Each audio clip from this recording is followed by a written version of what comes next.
The couple had been living together at this address known as the McAllen Building and were engaged to be married. The defendant before you today was familiar with the McAllen Building as well. He had been employed there in 2016 for a short period of time as a concierge. Prior to being hired, he had to undergo a training curriculum which included written training examinations. After he was hired, his duties and responsibilities included having a level of familiarity with the entire building, including the parking garage. Among the many residences inside the building were Penthouse A, one of only 2 units on the 11th floor, which is where Ms. Bolanos and Mr. Field lived.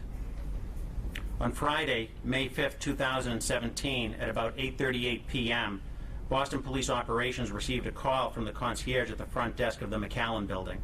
He described a call that he received from a friend of a resident in that building. The friend said the resident was Richard Field. Mr. Field had sent his friend a text message saying, call 911, there was a gunman in the house, and that it was serious. A second 911 call to operations came from the same friend of Mr. Field.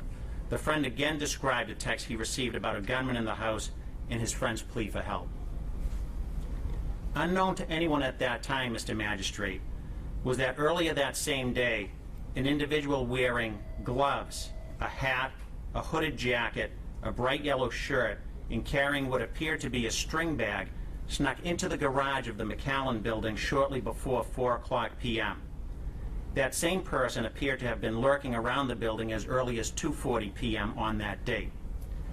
Completely unaware of this individual's presence, Ms. Bolanos entered the McAllen Building close to 5 p.m.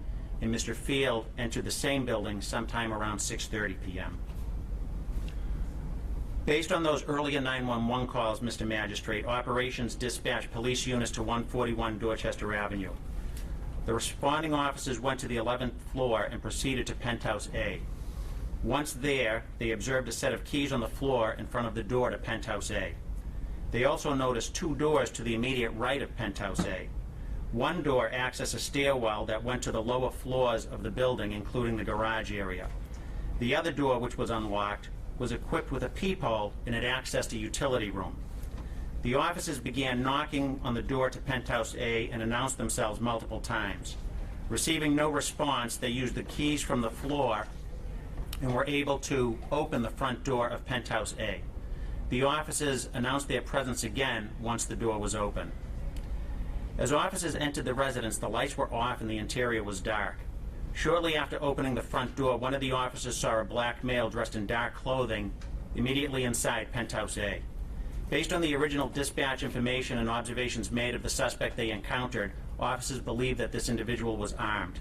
2 officers subsequently discharged their weapons and struck the suspect at least 2 times. The suspect, who was later identified as the defendant before you today, Bampumim Teixeira, was apprehended by police officers in the hallway outside of the residence. Responding officers also observed that Teixeira was wearing dark-colored gloves.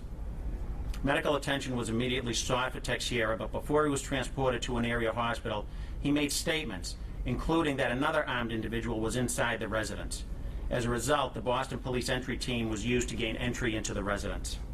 As they made their way inside of Penthouse A, officers saw a large carving knife, what appeared to be hair, personal items belonging to Lena Bolanos, and reddish-brown stains, all in the same immediate area on a kitchen counter.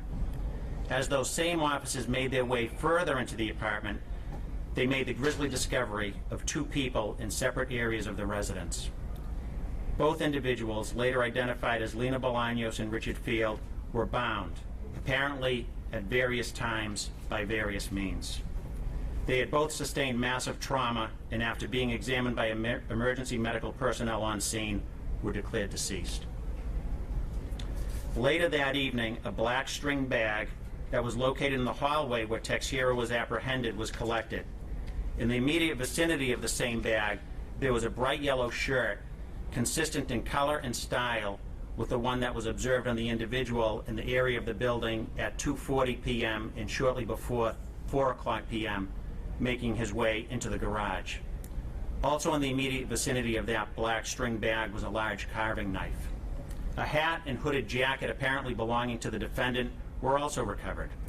The bag, The black string bag was later found to contain a large colored replica gun, a large black colored replica gun, a roll of duct tape, a mask, pliers, scissors, a tactical knife, and personal property belonging to Lena Bolaños and Richard Field.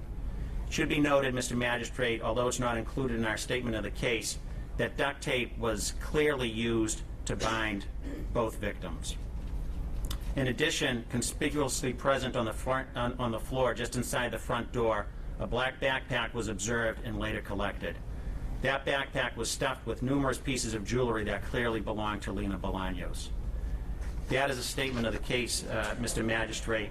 You'll note from his Board of Probation record that he has limited entries on that record. He's currently held without bail out of the South Boston District Court. Based on the strength of the Commonwealth's case, Mr. Magistrate, and the potential penalties that Mr. Teixeira faces, I would ask that the same bail status be imposed.